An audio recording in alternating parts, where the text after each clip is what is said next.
Now, the greatest radio shows of all time.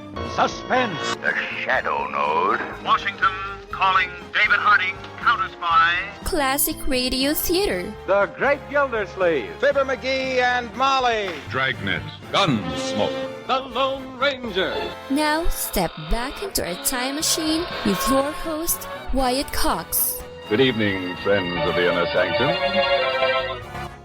Just the facts, ma'am. Jack Webb starring in an episode of Dragnet from 69 years ago, December 29th, 1953, The Big Steal. And we thank you for joining us on this Thursday, 29th day of December, 363rd day of the year. We just have 2 days remaining until we get to 2023. British soldiers burned Buffalo, New York during the War of 1812. On this date in 1813. Happy birthday, Texas. You were admitted as the 28th state of the Union in 1845. The first American YMCA opened in Boston on this date in 1851. Thomas Edison patented the radio on this date in 1891.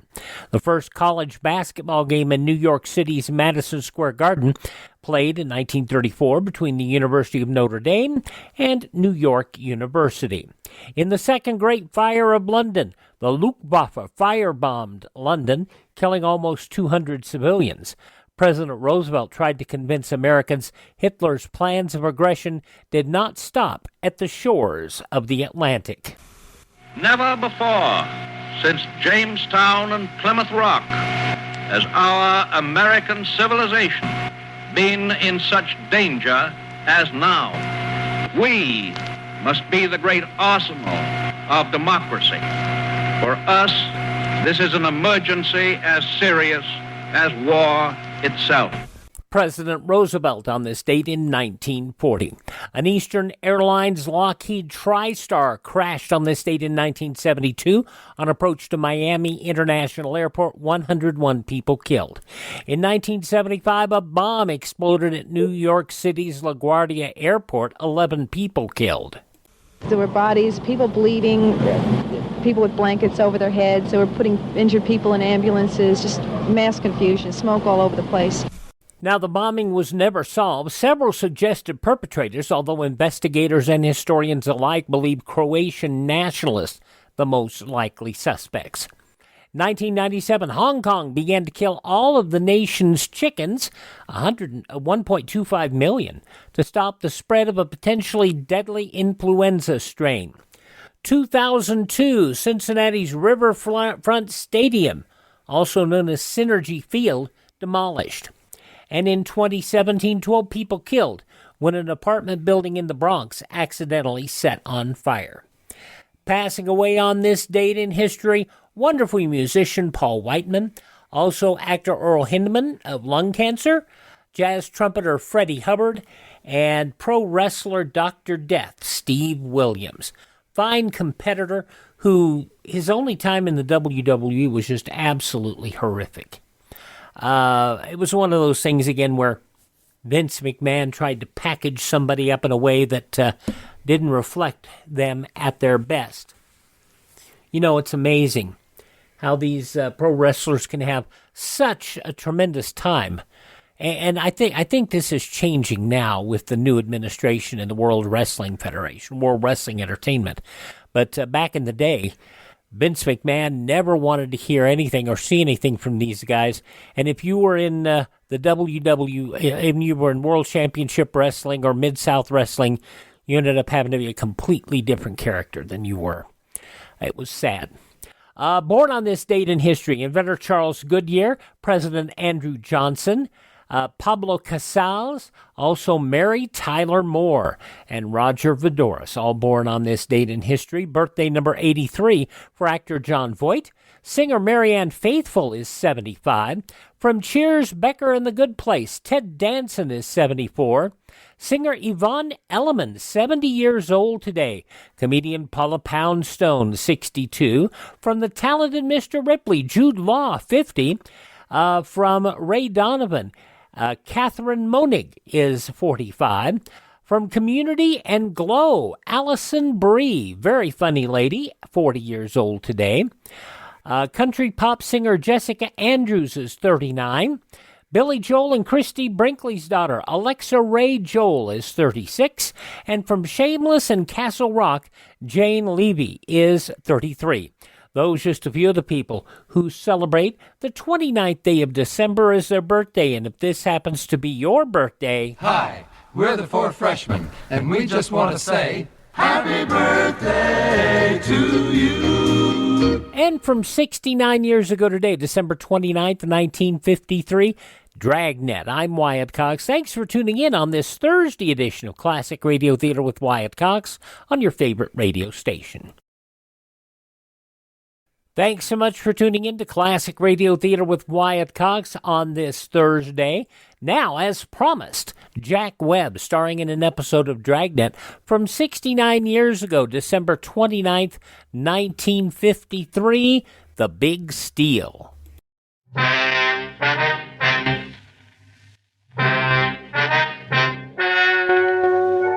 Ladies and gentlemen, the story you are about to hear is true.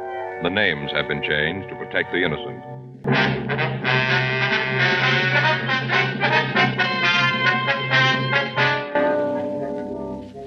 You're a detective sergeant. You're assigned to burglary detail. An organized gang of thieves is working in your city. Their method of operation is clever and fast. There's no lead to their identity. Your job? Stop them.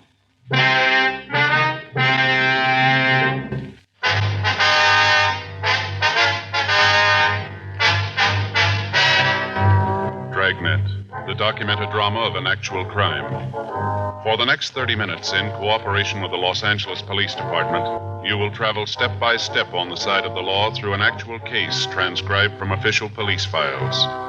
From beginning to end, from crime to punishment, Dragnet is the story of your police force in action.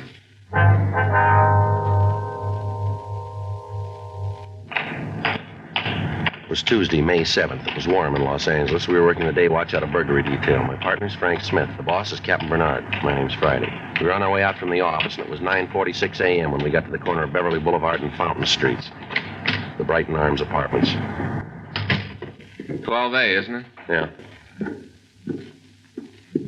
What is it?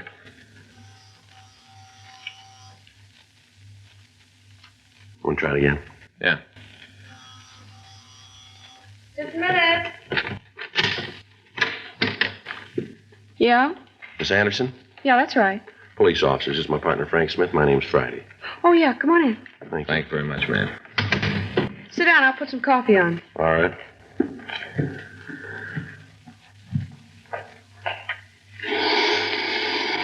That's the only way to do it, Joe. What? Coffee grinder, hear it? Well, that's what it is, huh? Yeah. You buy the coffee beans and you grind them up as you need the coffee, real fresh. I'm going to get Fay one. I'm great gadgets. Yeah, guess so. You never tasted coffee that fresh, Joe. Whole different flavor. Well, if you say so. Yeah. Wait till I get Fay one. You'll be asked over for the first pot of coffee. That's nice. You got a match? Yes, ma'am. Here. It's about the burglary, isn't it? Yes, ma'am. A couple of questions we'd like to ask. Go ahead. We've got the report you gave the officers last night. Now, this list of stolen property, I wonder if you'd look at it and see if it's right. Here you are. Diamond watch. Yeah. The mink. Yeah, that's it. It's the mink that's important. Took me 3 years working to get that. Sure hope you bring it back. Yes, ma'am, we'll try. Have you got any ideas as to what time the theft might have occurred? Well, near as I can figure, it must have been around midnight. Why do you say that? Well, I got home from work about 11:30. I'm a hostess in a restaurant downtown. Go on, please. Got home, the coat was still here. I hardly ever come into the house without checking on it. You know, it's the only real thing of value I got. Yes, ma'am. Well, there it was, hanging in the closet. I went out to have a cup of coffee and pick up the papers before I went to bed. Whoever took it must have been waiting outside. He saw me leave and then came in. Why do you say he? Well, you said he must have been waiting. Oh, I didn't mean anything special, you know, just a word. I see. Did you see anybody in the vicinity when you left the house? No, not that I can tell about now. The corner's a pretty busy place, Sergeant. Lots of people around there. A couple of restaurants. Always a lot of people around. Wonder if we could see how they got in, please. Yeah, right back here.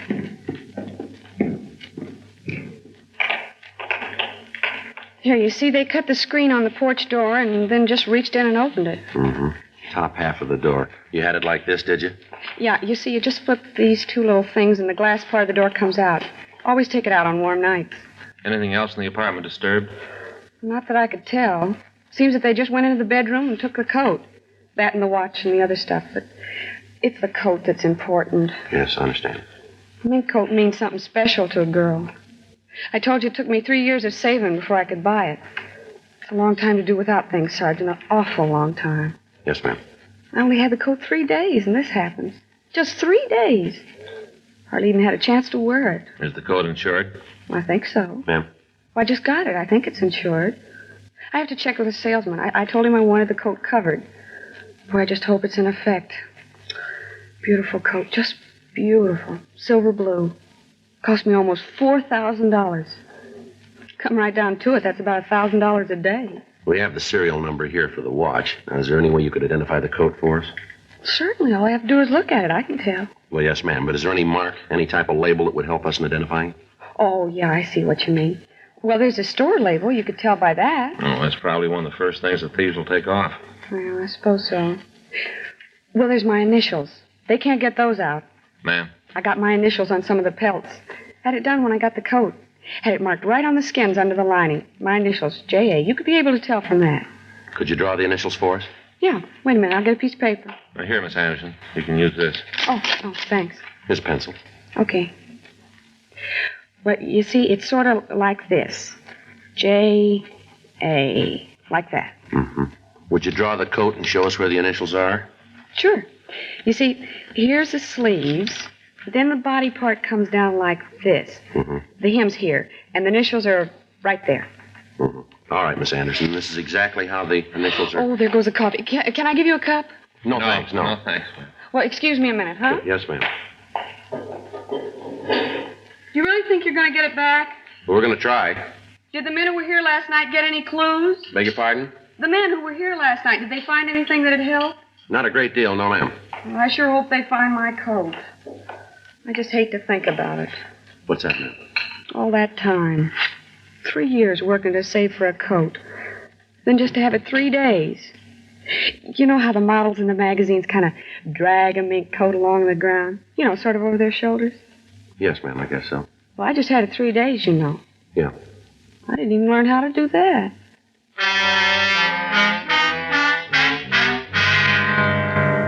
Reports of similar burglaries had been coming into the office for the past 6 weeks. In each one, the method of operation was similar enough to let us know that we were dealing with the same thieves. All of the homes that were prowled were residences. The owners of the houses were always absent. Entrance to the places was made through a rear window. In those cases where the window was open, the screen was cut. Where the window was locked, the pane of glass was broken, and the entrance made that way. The classification of goods stolen was also the same in all of the burglaries. Pieces of jewelry, whatever money was found, and fur coats. The only room prowled was the one where the fur coats were kept. None of the valuables in the rest of the house would be touched. Bulletins had been gotten out to all of the pawn shops in the area on the stolen pieces, but there'd been no replies. The M.O. had been checked with the stats office, and the possibles that they came up with were checked out. We failed to come up with a suspect. The investigation of the crime lab on the scene had produced no tangible evidence. Frank and I had gone over the burglary reports time and time again, trying to find something that would tie the thefts together. None of the victims were acquainted with each other. They all lived in different parts of the city. The coats were bought from different retailers, and yet within a week of the time the coat was purchased, it would be stolen. Friends of the victims were checked. In most instances, we found that they didn't even know the victim had been in possession of the article stolen. On the night of May 6th, another burglary was reported. Among the stolen articles were a mink stole and a full-length natural mink coat. The coat had been purchased only 3 days before the theft. The victim had worn it in public only twice.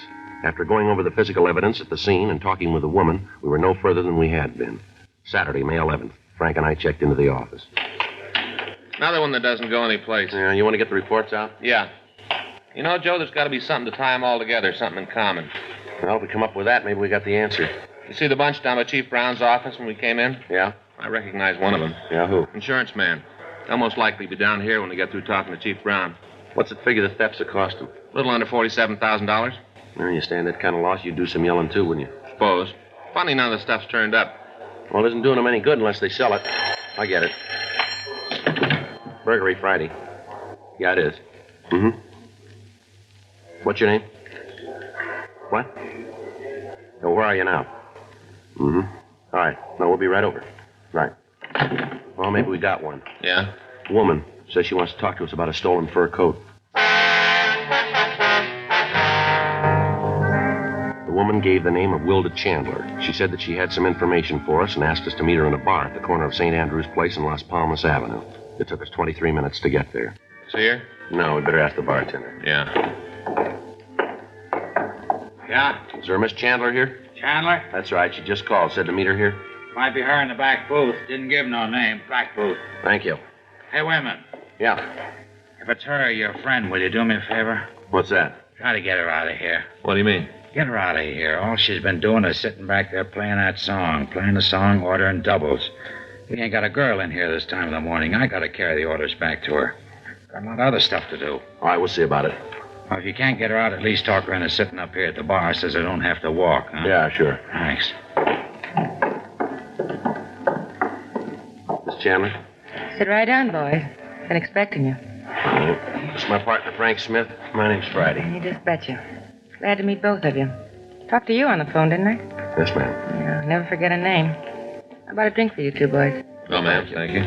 Should have a couple. Seems to make everything a lot better. I may have several more. You said something about some information on some stolen fur coats, is that right? Yeah, and I got it. Oh, Max, he's gonna be sorry. Old Max? Hear that on the jukebox? Melancholy mood. Hear it? Yes, ma'am. Our song. That right. You just betcha. Old Max, our song. Partner that goes, gone is every joy and inspiration. Tears are all I have to show. No consolation. So old Max left me. Tears in his fur coat. Uh-huh. Who's Max? You fellas sure you don't want a drink? No, ma'am. Oh, Max, just the tears in the coat. See? This is it. What do you think of it? Very pretty. That's a lie. It's a lousy coat and you know it. You want to tell us about the stolen coat, please? Yeah, I've been working for Max almost 2 months and I just found out. Guess you think that's pretty dumb, huh? Well, maybe if you'd tell us about it. 2 months. Matter of fact, I just got the message last night, Friday, May 10th, 1:22 a.m. if you want to be exact. That's when I got the message about old Max. Now, look, miss, you called us and said that you had some information on some coats. Now, I wonder if you'd be kind enough to tell us about You it. just betcha. Could you put this in the jukebox for me? Play number B7. Huh? Yes, ma'am. B7, huh? Yeah, melancholy mood. Old Max and my song. You know what? He's a no good. A real no good. This Max, has he got something to do with the burglaries? You just betcha. Old slick Max, he's a pistol. Yeah. Say, how about a drink? No, thank you. I didn't mean for you, for me. Suppose you tell us about Max and the furs, would you, please? If that's the way you want it. Max is a thief. Yes, ma'am. Oh, you know him? I don't know. Thief. Worked for him 2 months, even thinking about marrying him. All the time he's a thief. What's Max's last name? Barrett. Thanks for playing the song. It's real nice. That's B7. What about this Max? Told me how I was going to wear mink, and this is what I end up with. Now, look, Miss Chandler, if you have some information for us, we want to hear it, but we haven't got time to sit here and keep you company. You think it's all a gag, huh? You just think I'm lonely, so I called you. That's what you think, isn't it? Why don't you tell us? Well, it isn't a gag. I can tell you all about the coats, all about them. Yes, ma'am, that's why we're here. Would you go ahead? Well, I'm a hat checker on a restaurant out in the country. It's a good racket. Got the job about 3 months ago. Doing real well at it. And I meet this Max 2 months ago. Old Max walks in. Yes, ma'am. Gives me the big pitch, how he thinks I'm so pretty, all that kind of stuff, you know? Go ahead. Well, he really piles it on. How he's got a big deal cooking, and as soon as it comes through, him and me's going to get married. Tells me that while he's waiting for the deal to gel, he's selling insurance. Old Max selling insurance. Pretty funny, huh? Well, he tells me that the hardest thing about selling insurance is the contacts. You know, getting to meet the people who need it. Contacts. Yeah. And that's where I come in. You see, old Max, he doesn't sell insurance on people, not like on their lives. He doesn't sell that kind. Mm-hmm. He sells what they call personal property insurance on things like rings and coats, stuff like that. You with me? Yes, ma'am, so far. Go ahead. Well, he tells me that if I'll help him with his contacts, he'll cut me in on his percentage. Says all I have to do is tell him when some woman comes in with a new coat.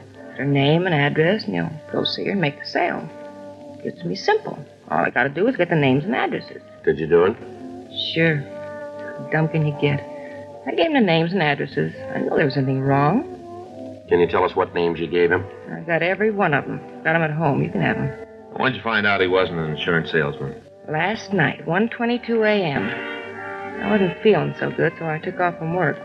Went by his place. Old Max is just coming in. Got the car parked out by his garage. The backseat is loaded with fur coats, all kind of other stuff. Watches, jewelry. That's when I knew he was a no good. Nothing more vengeful than a woman scorned. December 29, 1953, Dragnet on Classic Radio Theater with Wyatt Cox. The news from 69 years ago today comes up next.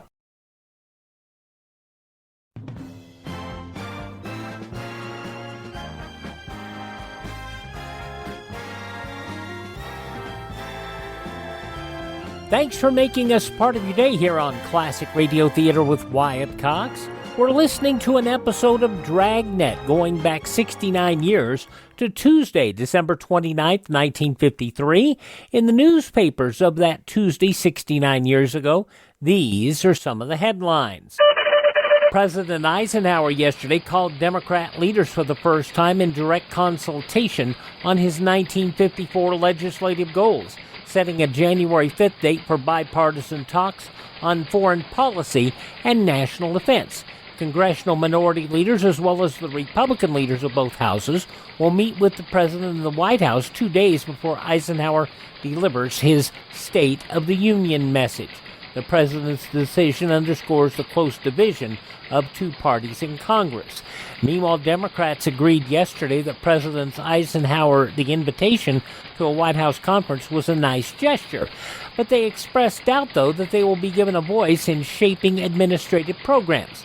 Senator Estes Kefauver, the Democrat of Tennessee, unsuccessful candidate for the Democrat presidential nomination in 1952, called it gratifying to see this gesture toward bipartisanship in foreign affairs, where it's absolutely essential that we maintain a bipartisan approach. Quoting, "I hope this program has not been so permanently set that there will be no opportunity for acceptance of Democrat suggestions." Senator Lester Hunt, the Democrat of Wyoming, a member of the Senate Armed Services Committee, called the invitation a friendly gesture, but added, "I can't see any practical advantage in it, since all that can be done is to review the State of the Union message, which will already have been decided upon." Two versions of how prisoner explanations were wrecked, one blaming South Korea, the other the communists, studied by the United Nations and Red Commands. Authoritative observers in Panmunjom expect a report by the Neutral Nations Repatriation Committee to make no change in the UN's command stand that the explanations are over.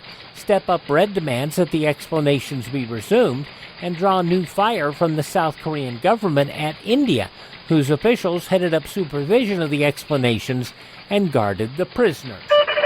Soviet Ambassador Jacob Malik disclosed yesterday to have left for Moscow soon after conferring with Prime Minister Winston Churchill and Foreign Secretary Anthony Eden in London. Informed quarters suggested that Malik's flight home was linked with the swiftly developing plans for the Big Four Conference of Foreign Ministers in Berlin. Churchill summoned a full cabinet meeting. Reliable sources said the cabinet would approve the acceptance, insofar as Britain's interests applied, of Russia's proposal for the Berlin meeting. The U.S. has also indicated it would approve the Soviet proposal. Flames less than a half-mile away crept up steep wooded slopes toward famed Mount Wilson Observatory and the $4 million television transmitter area yesterday as Southern California's worst forest fire of 1953 crackled out of control.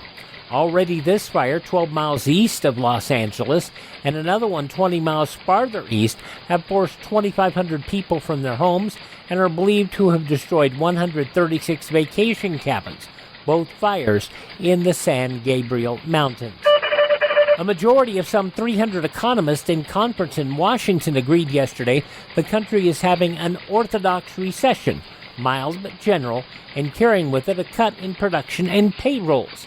On a show of hands at a forum conducted by the American Statistical Association, they subscribed by a margin of at least 3-1 to the belief that the business slump would last through 1954. But the consensus was nothing to get excited about. Even if industrial production falls as much as 5% below this year's record level, as some economists predict, They say it would still leave 1954 as the second best business year in the country's history. A reporter asked lovely Phyllis Jorison, 17, Michigan's Apple Princess and Governor G. Menon Williams' special representative to the Rose Bowl, what most she wants to see in Southern California. Well, the Muskegon, Michigan beauty made a reply as blunt as it was unexpected. She said, smog. Oh, and W.W. Brown complained to Dallas police someone stole the Cadillac hubcaps from his 1949 Ford. And those some of the day's top news stories as reported in the newspapers of Tuesday, December 29th, 1953, on your radio Dragnet, which continues now on Classic Radio Theater with Wyatt Cox. Oh, Max, a pistol, a real no good. Yes, ma'am. What happened? Well, I asked him about the stuff, where he got it. Yeah? He told me all about it. How he'd been stealing, how all the names I'd been giving him were his sucker list. How as soon as I'd give him the information, he'd lift the stuff. All that time. 2 months, and I figured he was an insurance salesman. You know what he's doing with the coats? What? Well, is he selling them? Sure, he's got a regular order business. You call up and order a blue mink coat. If you want a platinum stove, just call Max, you'll have it. Is he disposing of it here in L.A.? Not old Max, he's too smart for that. Ships the stuff east. Is that right? Didn't I just tell you it was? You just betcha. Max gets an order and he goes out and he fills it. Then he gets a hold of some young kid and offers him a trip to the east. Maybe Chicago, Detroit, New York. Wherever the delivery's supposed to be made. Gives the kid a plane ticket and sends him on the way. The carrier know what he's doing? Oh, no. Max just gives him the suitcase and tells him where to deliver it. How'd you find out about the operation setup? Old Max, he told me. Said that since I found out, he'd have to cut me in. Give me all the scoop. Barrett ever been arrested? I don't know, maybe. You any close friends in town, do you know? I guess. Never saw none of them myself. You want to show us where he lives? Sure. I want to see him get his. After the way he lied. Ain't nothing too bad for him. Oh, Max, a pistol. He sell all the stolen goods? What do you mean? Well, do you know where the stolen coats are and the rest of the things? Must be in his apartment. Can't think of any other place it'd be. Gotta be there. Do you know if he's there now? He should be. He don't ever get up before noon. Should be there. I just want to see you get him. Lousiest trick in the world what he did to me. Yeah, what's that? Oh, that time him stealing those coats. Oh, that beautiful mink. Look at this. Yes, ma'am. That's a very pretty coat. I thought so, too. Take a close look. Old Max gave it to me to show he was on the level. Take a good look. Yeah? All that mink, and he gives me rabbit.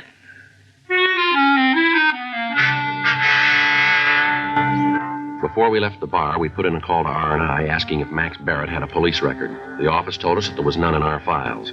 We asked that a teletype be sent to George Brereton at the CII office up in Sacramento. We also had the name Wilda Chandler checked. She had no record in Los Angeles. 11:20 a.m. We got Barrett's address from the Chandler woman, and then we called a radio car. The officers took her to the city hall where she could make a full statement. Frank and I drove over to Barrett's apartment. Wilda Chandler had told us that the suspect drove a late model Pontiac sedan. We found the car parked in the garage in the rear of Barrett's address. A preliminary search of the garage and of the car failed to turn up any evidence of the thefts. 11:46 a.m. Frank and I went up to see Barrett. I'll get it. Probably still asleep. Mm-hmm. Who is it? Like to see you. Just a minute.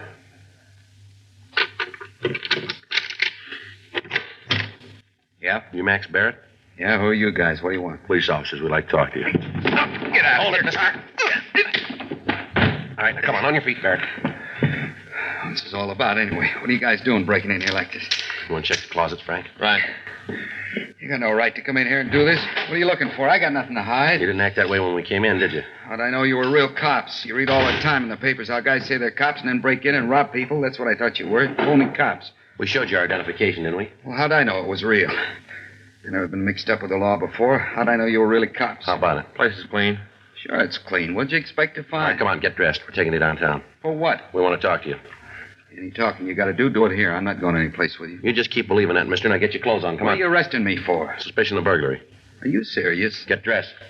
Okay, you take me in, book me. But you're going to be in real trouble, cop, because there's one big problem. Yeah? You can't prove it.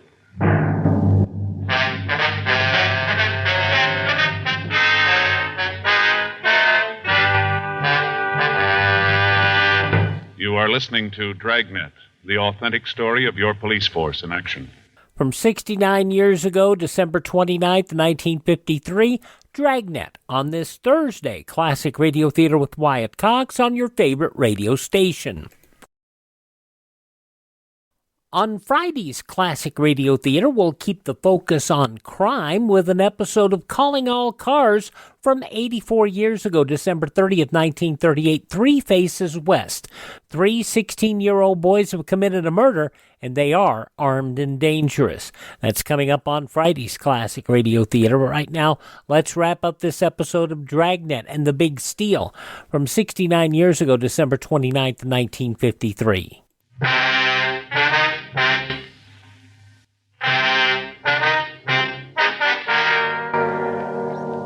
12:10 p.m. We called the office and arranged for a stakeout on Barrett's apartment in the event any of his associates contacted him. We asked his landlady about his friends. She told us that as far as she knew, the suspect was an insurance salesman. She said that he told her that because of his type of business, it would be necessary for him to keep late hours and that he didn't want to be disturbed during the day. We searched his apartment and his garage, but we were unable to turn up any of the stolen merchandise. We took him down to the city hall and got off all station radiograms with special attention to the police departments in Chicago, Detroit, and New York, giving them descriptions of the suspect and of the stolen property. We asked that their pawn shop details check the outlets in their cities. 3:15 p.m. We had Barrett brought to the city hall, and we talked to him in the squad room. Okay, you made the boo-boo. Now, how are you going to get out of it? What do you mean? Well, you've had the chance to check my record. You know I'm clean. How are you going to get out of having me sue you? You got a job? Yeah. Where do you work? I'm an insurance salesman. What's the name of your company? What do you want that for? We want to talk to him. I don't want you calling them. They find out I'm down here. Before I get a chance to tell them about it, I'll lose my job. You kind of got this thing a little mixed up, haven't you? What do you mean? You've been trying to sell us how innocent you are all morning. Yet every time we ask a question, you give us a smart answer. Now, if you haven't got anything to hide, why don't you come off it and tell us the truth for a change? I'm doing that. When? What company you work for? I'm not going to tell you. This rate book we found in your car. This the one? Great Southwestern Life, that it? Why don't you call them and find out? We did. They say they never heard of you. Then it isn't them, is it? What are you doing with the rate book? That illegal, too? Where'd you get it? Friend of mine. I like to check the prices of other companies, keep abreast of things. What's the friend's name? You know I'm not going to give you that. Hey, who put you on to me anyway? You said it yourself. We're not going to tell you. Then it was that Wilda broad. Who? Who's playing cozy now? Wilda Chandler. She's the one who told you to pick me up, isn't she? She have a reason to do that? She might think so. Why don't you tell us about it? I tried to help her out, give her the chance to earn some extra money. Told her I'd give her $5 for every prospect she turned over to me who bought some insurance, and it worked good for a while. Then she started boozing it up. Got to be a real lush. Couldn't trust her anymore. She was giving me a list of bad names, making them up. I had to get rid of her. Yeah? Gave her a coat and called it quits. How about these names she gave you? You got a copy of them? No. Turned out they weren't any good, so I threw them away. Frank? Yeah. You get that list? Yeah, here you go. Listen to these. See if they sound like the people Wilda told you about. Pauline Bunnell, Myrtle Briggs, Mrs. Mildred Carlson, Miss Jane Anderson, Alice Beckworth. How about it? You recognize any of them? She's the one, isn't she? Lousy lush. She's the one who told you, isn't she? Recognize the names? Yeah. Every one of those people have had a burglary in their house in the last month. There's a lot more names. Why don't you cop out and tell us the truth? I got nothing to say until I see a lawyer. Joe, see you a minute? Yeah, Olson, right away. What do you got? Kid says his name's Jim Nelson. Picked him up out at Barrett's place. Anything on him? Suitcase. Here it is. A couple of fur coats inside of him. What about Nelson? Checked him. Got a record listing, 2 burglary arrests, 1 conviction. Where's he now? Got him over in an interrogation room. Who's with him? Rubles. Any trouble? No. Walked in and we took him. Says he wants to see Barrett. Thought maybe you'd want to talk to him first. Yeah, I do. I'll be right back, Frank. Okay. Let's go. Anything on the coats? Haven't had a chance to check him yet. Brought the Nelson kid right in. Anybody out at Barrett's now? Yeah, we called the team before we left. Okay, thanks. I'll call you. Right. Hi, Rubles. Thanks. All right. Olson, I'll be down the hall if you need anything, Joe. Right, thank you. Your name Nelson, is that right? Yeah. Where'd you get the suitcase? Barrett gave it to me. When? A couple of days ago. I was supposed to take it to Detroit. What happened? I didn't make it. Got to thinking about how he was willing to pay my expenses back there just to take the suitcase. Got to wondering what was so important. Opened the suitcase, and when I saw what was in it, I didn't want any part of it. Tried to give it back to him. Cops picked me up. Mm-hmm. You know where he got the coats? No, and I don't want to. Anytime a guy's willing to pay expenses back east just to deliver a suitcase, there's something phony about it. I want no part of the action. You know I got a record. I only stood 1 conviction. I'm trying to keep clean. You got Barrett here now? That's right. You gonna hold him? Yeah. I'd like to see him for a minute. Why? I'd like to tell him what I thought about the deal he tried to pull. Telling me how he was my friend. All the time getting me to carry the stuff for him. Can you fix it up so I can see him? Yeah, come on.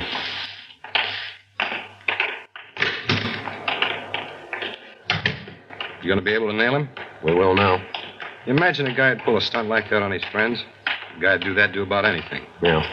You willing to testify about how Barrett gave you the suitcase? I sure am. I want to see him nailed good. Barrett? Yeah? Turn around here. A friend of yours wants to see you. What are you doing here? Thought I'd be in Detroit by now, didn't you, Max? Just keep your mouth shut. They got nothing on us. Watch him while I get the suitcase, Frank. Yeah.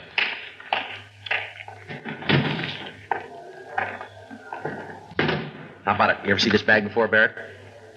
He should. He gave it to me. Beautiful coat here. Let's take a look at the lining, shall we?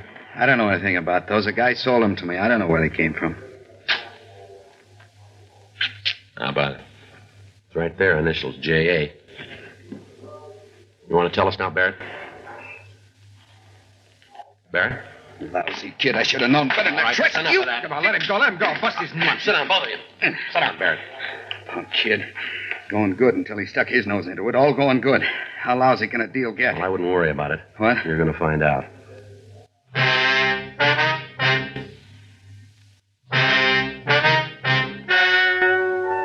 The story you have just heard is true. The names were changed to protect the innocent. On September 18th, trial was held in Department 97, Superior Court of the State of California, in and for the County of Los Angeles. Max Rudolph Barrett was tried and convicted of burglary in the first degree, 4 counts, and received sentence as prescribed by law. Burglary in the first degree is punishable by imprisonment in the state penitentiary for a period of not less than 5 years. His associates in the burglary ring were tried and convicted of receiving stolen property, which is punishable by imprisonment in the state penitentiary for a period of not more than 10 years. Because of the cooperation she gave authorities in apprehending the suspects, Wilda Noreen Chandler was released from custody. Ladies and gentlemen, if you enjoyed the Dragnet Christmas story, it's available in RCA Victor record albums.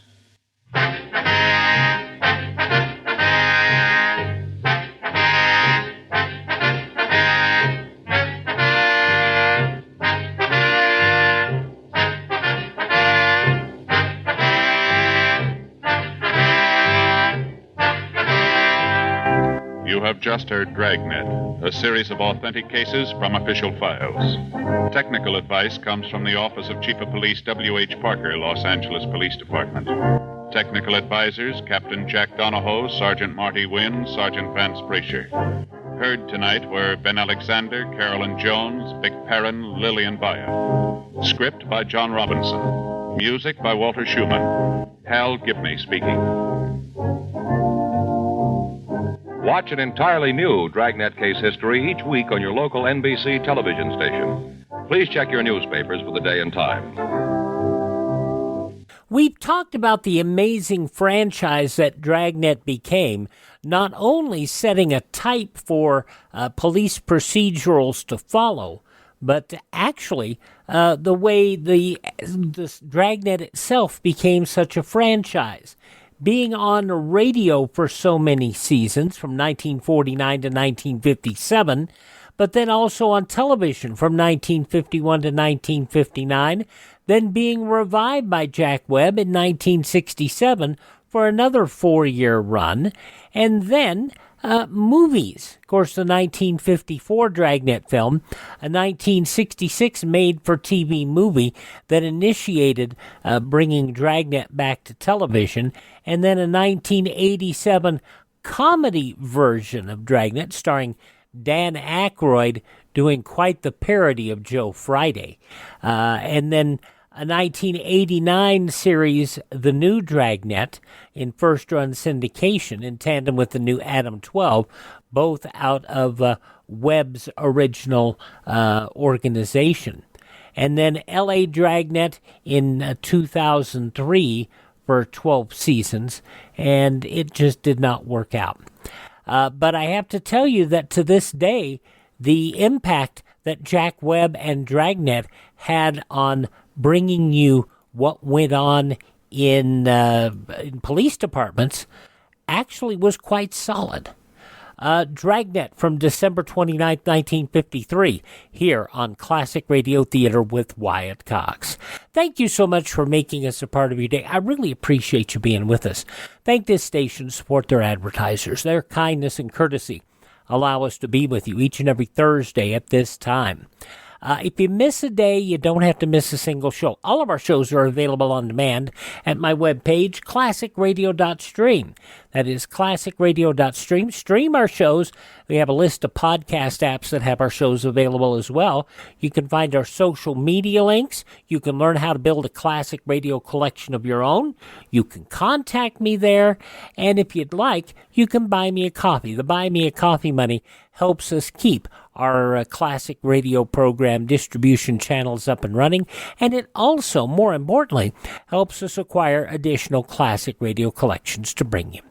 Thank you so much for making us a part of your day. Would you tell your friends the great radio shows of all time are right here at this spot on the dial? Classic Radio Theater with Wyatt Cox on your favorite radio station.